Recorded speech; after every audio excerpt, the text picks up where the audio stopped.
Sveiki, aš Urtė. Aš Vilardas. Aš esu Tomas. Ir aš Majus. Ir aš Petras. Mes esame Neringos meno mokyklos kino kūrėjai. We are film creators. Mes kūrėme naują internetinę laidą. Apie mus, vaikus ir jaunimą. Ir apie suaugusius. Laida apie ieškojimus ir pasirinkimus. Atsakymus ir pažinimą. Apie ekspresyvų, jaudinantį ir traukiantį. Tačiau kartais ir negailestingai skaudinantį pasaulį. Kuriame mes augame, bendraujame. Svajojame ir kūrėme. Tai nebus tik žiūrėjimui skirta laida. Tai bus laida, kurią kursime kartu. Kas yra Neringos meras? Darius Jasaitis? Žinau, kad Darius, bet pavardės dabar neprisimenu. Kaip ten tas... Šiek tiek primiršau. Darius Jasaitis? Kas gali? Galvoju. Darius Jasaitis.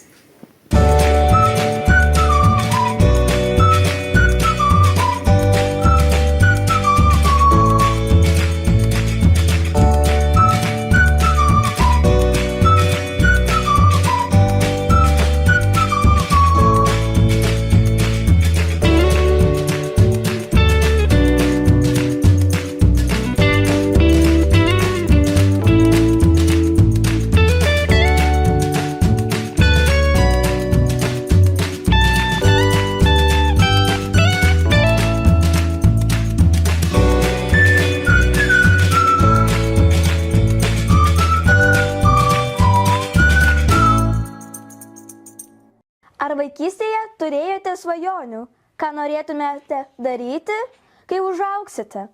Ar meru būti buvo viena iš jų? Tikrai merų būti svajonės neturėjau, nes mano vaikystė net nebuvo merų, buvo vykdomo komiteto pirmininkai ir tikrai apie tokį darbą niekada nesvajojau. Svajojau būti kareiviu. Norėjau būti visą laiką desantininku. Lakstydavau po miškus, daug bėgiodavau, darydavau prisitraukimus, sportuodavau, nes tokia mano buvo svajonė. O galų gale atsitiko taip, kad net kariuomeniai neteko būti, nes iš vienos, kaip sakyt, iš okupuotos valstybės tapom laisva ir tuo metu tiesiog neėmė nieko į kariuomenę. Koks yra jūsų didžiausias pasiekimas kaip Neringos merui? Ir kodėl manote, kad jis toks svarbus neringiškiams? Na, kartais pajokaudamas sakau, jog laikraštyje skaičiau, jog esu pirmas meras, kuris gimė Neringoje. Na ir žinoma, ko gero būsiu buvęs ilgiausiai Neringos meru, bet čia pajokaujant. Pasiekimai, manau, kad labai džiaugiuosi, jog teko pagerbti ar suteikti tokias nominacijas kaip Neringos garbės pilietis, na, tikrai Neringos garbingiems žmonėm, pavadinti gatvę Eduardo Jonušo gatve, mūsų tikrai žymaus kūrėjo, ir manau, kad tie pasiekimai išliks ilgam, o suremontuotos gatvės ar įrengti dviračių takai, tiesiog tie dalykai yra laikini, jie vėl kažkada tai taps dobėtais ir vėl kels žmonių pasipiktinimą. Ir kitas meras vėl galės juos tvarkyti, galbūt ir to džiaugtis ir suteikti kitiems džiaugsmo, bet manau, didžiausia pagarba tai yra suteikti mūsų įvairiausius titulus tiem žmonėm, kurie tikrai čia padarė daug daugiau nei bet koks meras. Kokia yra jūsų vizija Neringai po 10 metų? Mano vizija nei po 10 metų, nei po 20, nei dabar nėra vizija, nes norėčiau, kad tai būtų dabar. Ir ko gero kiekvienam esamam ir būsimam merų iššūkis, jog gimnazija, meno mokykla, sporto mokykla būtų maksimaliai pilnos vaikų, kurie ten mokosi, nes tai reikštų, kad mūsų miestas yra gyvas, o ne popierinis, kokią grėsmę turime dabar. Tai noras, kad Neringoje lapkričio mėnesį einant per mūsų gyvenvietės visose languose degtų šviesa, o tai reikštų, kad čia gyventų nuolatos gyvenantys žmonės.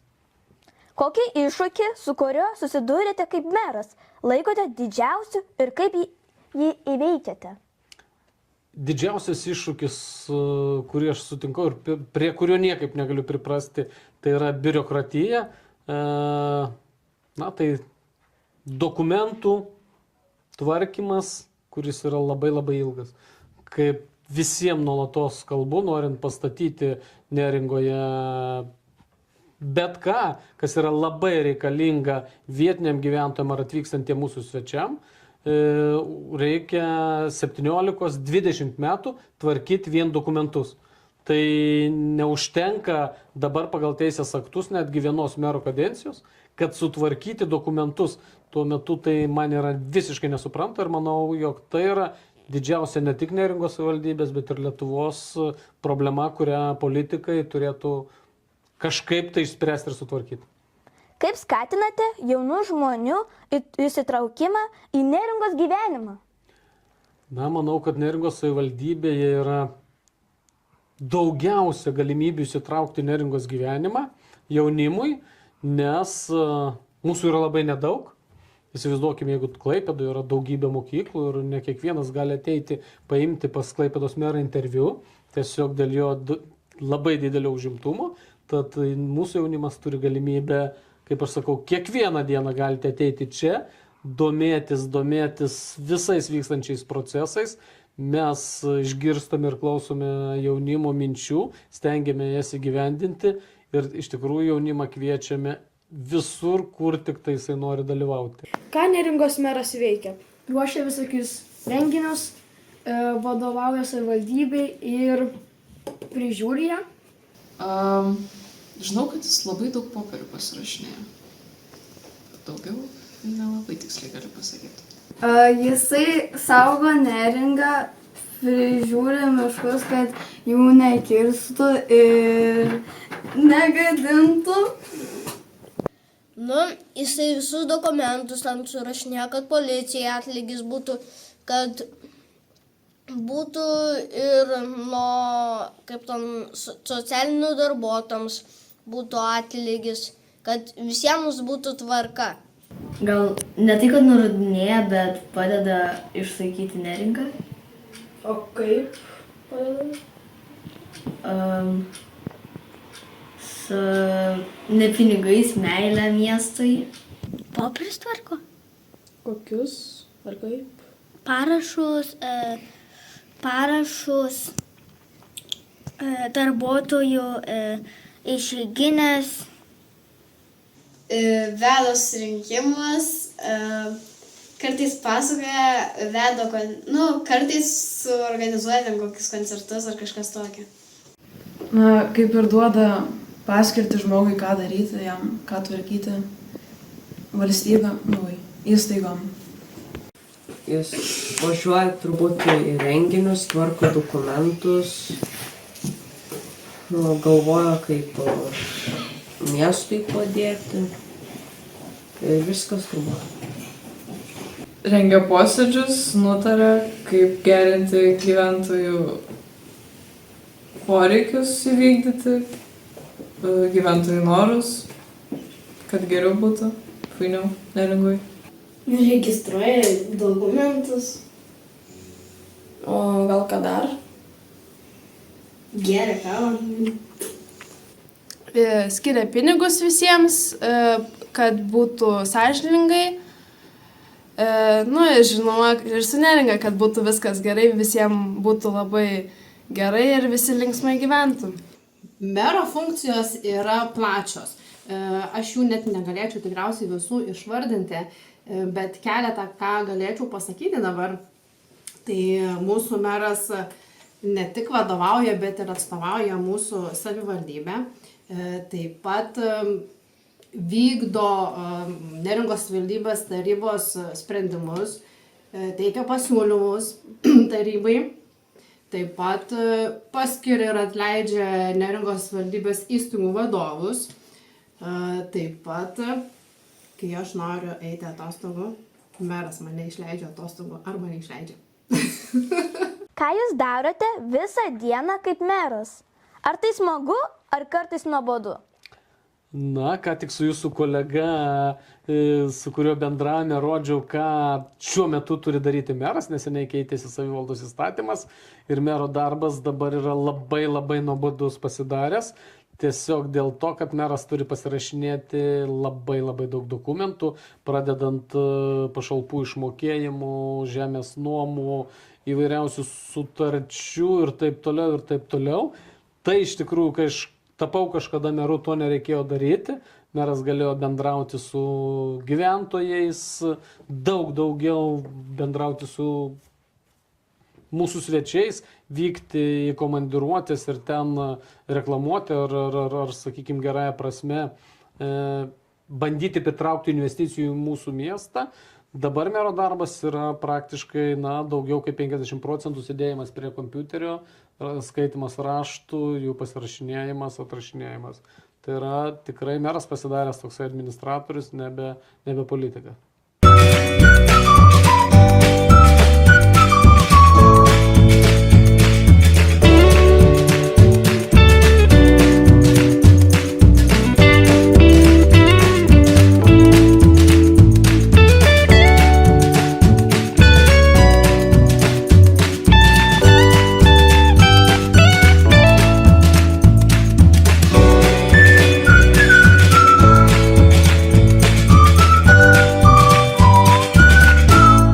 Darote, kad Neringoje būtų saugu ir smagu vaikams?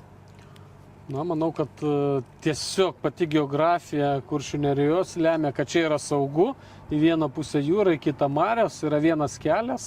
Turime postą, kuriame visą laiką gali būti patikrinti visi. Turime keltą, kuriuo sunku persikelti nepastebėtam. Tad manau, pati geografinė padėtis yra labai ir aplinka saugi. Tiesiog, dėl to, ko gero, stebime visus atvykusius labiau. Vasarą tai yra sunkiau, nes atvykusių daug. Ir manau, kad bendruomenė yra labai draugiška, labai vienas kitą pažįstanti. Dėl to kiekvienas įtartinas pilietis, veiksmas ar kažkas vietinių žmonių yra pastebimas, aptariamas, jeigu reikia, jau ir su teisėsauga. Ir manau, dėl to esame labai saugus. Ką darote, kad Neringos gamta liktų graži ir švari? Ar pats renkate šiukšlę? Tai tą įskiepijo mano mama, nes labai mėgstu grybauti. Tai jeigu grybų nerandu, tai visuomet iš miško parsinešu pilną krepšį šiukšlių. Tai ta prasme, tik noriu pasakyti, kad labai stebėjausi, iš kur gali būti Neringoje miške šiukšlės. Tai dabar atsakymą tą turiu visiems. Tai šiukšlės dažnai atnešamos yra iš Baltijos jūros, nes vandens telkinys yra didžiulis, jį prikrenta ir tai būna dažniausiai įvairūs balionai po švenčių, lengvos plasmasės ir kitokie daiktai, kurios audros ir vėjai išskalauja krantą ir pripučia į mišką. Kitas mūsų, sakykime, nusikaltėlis, tai yra varnos, kurios mieste ir kitur iš šiukšlių dėžių ištraukė įvairius jogurto, saldainių, šokoladų popieriukus ir išneša į mišką. Tai yra dažniausias radinys ir kuriuos tikrai su mielu noru surenku ir džiaugiuosi, kad mūsų miškas lieka švarus. Bet šiaip mūsų turistai ir svečiai yra antiek dabar turbūt išsiauklėję, kad rasti šiukšlę miške jau darosi sunku. Ar jums patinka Neringos meras? Taip, Neringos meras man labai patinka. Mandagus žmogus, geras. Yra geras ir malonus. O ar meras gražus? Taip. Gerai. Man tai jis gražus. Nes nėra blogas ir nereguliuoja visiems, ką daryti. Labai patinka, labai džiaugiuosi. O ar gražus vyras Neringos meras? Gražus, visi labai gražus. Kokia jūsų mėgstamiausia vieta Neringoje, kur nueinate, kai nori pailsėti? Na, tai vis dėlto mėgstamiausia vieta yra turbūt saulėlydis prie jūros arba pasivaikščiot pamariais. Tai tikrai pailsėti, kiekvienas žmogus gali atrasti save, atėjęs į mišką, ir tai yra unikali galimybė mūsų.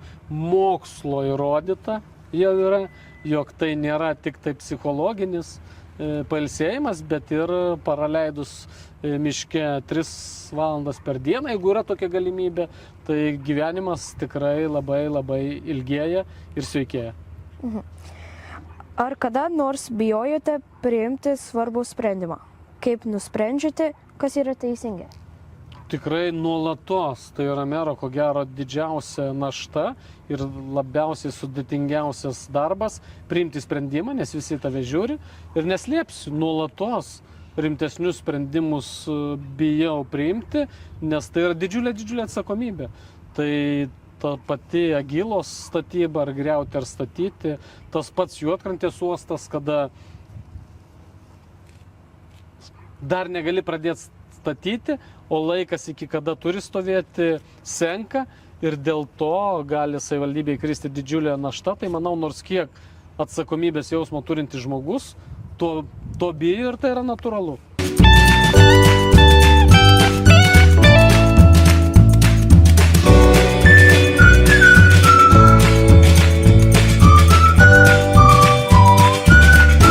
Ką labiausiai mėgdavote veikti mūsų amžiaus? Jūsų amžiaus labiausiai mėgdavome žaisti įvairiausius žaidimus. Na ir aišku, neslėpsiu, bet mes berniukai labiausiai žaisdavom karą. Jį žaisdavom statybose, kur tėvai labai nesidžiaugdavo tom, kad mes lakstydavom po statybas. Mėgstamas žaidimas buvo 12 pagaliukų, nežinau, ar jūs tokį žaidžiat. Na ir aišku, slėpinėmis. Ar mokykloje buvote geras mokinys, ar kartais pakliūdavote į bėdą? Na, geras mokinys, toks platus klausimas. Geras mokinys, ar mokėsi 10-ukais, nors pas mus buvo 5-balė sistema, aukščiausias pažymys buvo 5, tai kad pas mane vien 5 pošto pažymių knygelė taip nebuvo, tačiau kalbant su mokytojais sakė, kad aš buvau labai geras mokinys, elgesio tvarka. Buvau tikrai visą laiką sveikindavaus, visą laiką padėdavau kitiems ir tikrai netriukšmaudavau ir netrukdydavau niekada per pamokas. Dėl to mokytojai sakė, mane mėgdavo. Ar turėjote augintinį, kai buvote vaikas? Jei taip, tai kas buvo? Tai visada turėjome namuose šunį. Tai turiu paskutinį, kurį turėjome, atsimenu, prieš išvažiuojant mokytis, tai buvo Pifas. Toks, na, vadinamas dvarneška, žodžiu, neveislinis, maišytas, bet labai mielas. Neringa jūsų gimtasis miestas. Ką galvojate apie šį miestą, kai buvote mažas? Na, iš tikrųjų, iš Neringos, kai buvau mažas, retai kur nors ir išvažiuodavau, neslėpsiu.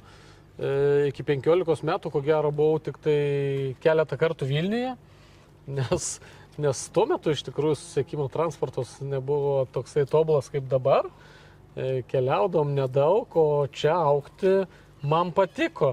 Tiesiog, kai kitur niekur negyvenau, tai man ir dabar atrodo, kad šičia yra geriausias miestas, saugiausias, sveikiausias ir maloniausias gyvenimui. Čia gali užsiimti visko, ko geidžia širdis.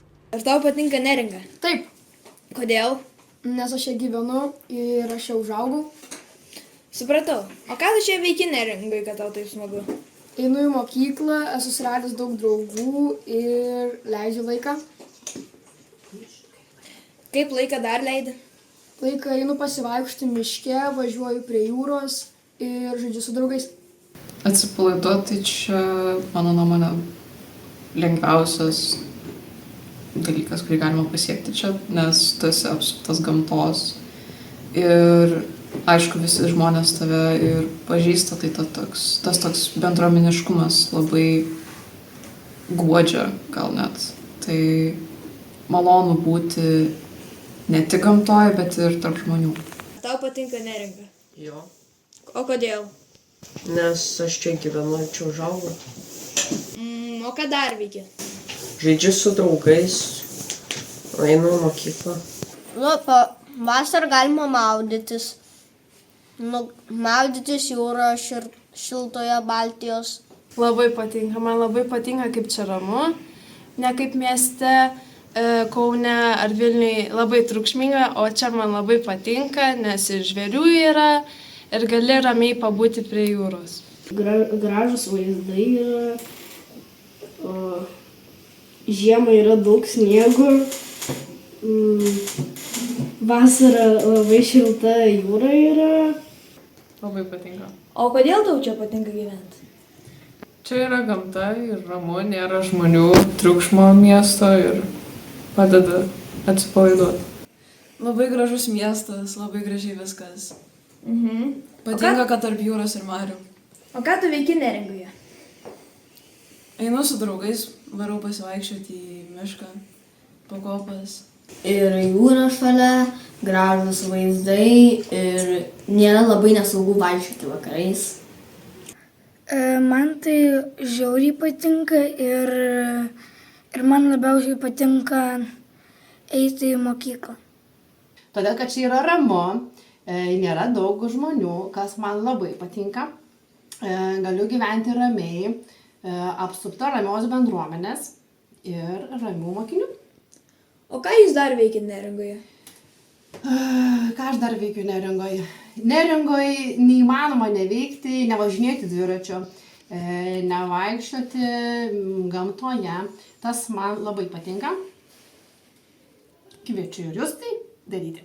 Kas buvo jūsų geriausias draugas vaikystėje ir ką kartu veikdavote? Ar draugaujate ir dabar? Iš tikrųjų, dabar kažkaip tai santykiai yra atšalę, nes galbūt dėl to, kad aš persikėliau į Nidą, jis liko gyventi Preiloje. Tai buvo Saulius Bukauskas, mūsų kaimynas, o nepasitikėsite, ką mes veikdavom, tai be to, kad žaisdavom karą, slėpinių ir kažką, žinoma, pats mėgstamiausias užsiėmimas mums būdavo vaikščioti pajūriais, nes pajūriais tuo metu, kai mes augome, buvo vaikščioti uždrausta ir mes tenai rinkdavom įvairiausius daiktus, kurie būdavo išmetami iš jūros, iš Švedijos, iš Danijos, iš praplaukiančių laivų. Ir kaip dabar čia jūs visi vaikštat su nuostabiais kėdais, įvairiausiais, kaip sakyt, ir žinote viskas, kas yra pasaulyje, tas yra dabar ir Lietuvoje.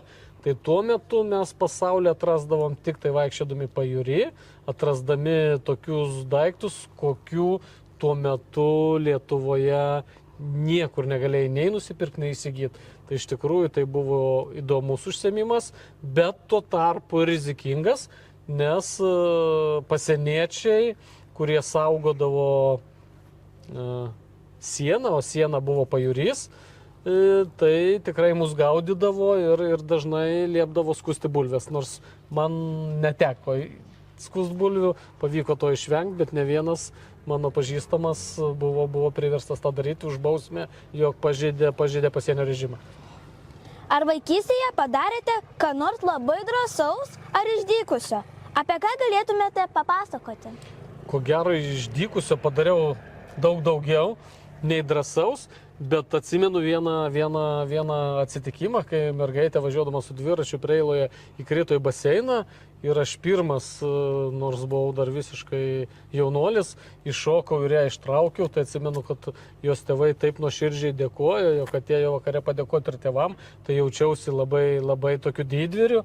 Tai manau, kad tai gal buvo drąsus poelgis, o gal tiesiog instinktas. Na, o išdykusio tai esu pridaręs tikrai labai daug, tai galėčiau pasakoti, reiktų padaryti atskirą laidą, bet nežinau, ar tai gerai pasakot, kad jūs to nedarytumėt. Tai iš manęs bus jau viskas. Tai ačiū jums.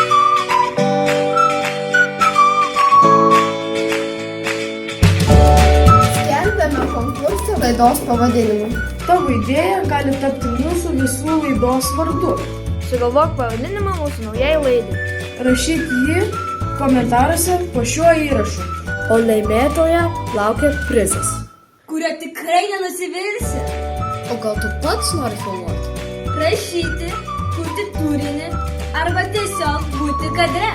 Laikas tau čia ir dabar. Kviečiame smalsius, kūrybingus ir aktyvius vaikus. prisijungti prie mūsų laidos kūrėjų komandos. Laukiame jūsų idėjų, kurkime laidą kartu. We are waiting for your ideas. Let's go create the show together.